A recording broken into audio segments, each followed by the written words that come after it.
ఆయనను అప్పగించడానికి ముందే నువ్వు అప్పగిస్తావయ్యా అనే సిగ్నల్స్ యేసు ప్రభు ఇచ్చారా?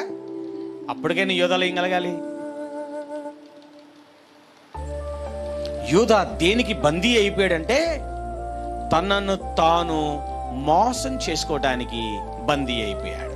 మరలా చెప్తున్నా, మీకు అర్థం అవడం కోసం చెప్తున్నా, ఇతరులను మోసం చేయడం కోసం కాదు. యేసు ప్రభుని అప్పగించే విషయంలో బందీ అవలా, తనను తాను మోసం చేసుకునే ఆ బందీఖానలోనికి, బానిసత్వంలోనికి వెళ్ళిపోయాడు. యూదాకు ఆ విషయం మోసపోయే వరకు అర్థం కాల. మీకు అర్థమవుతుందా?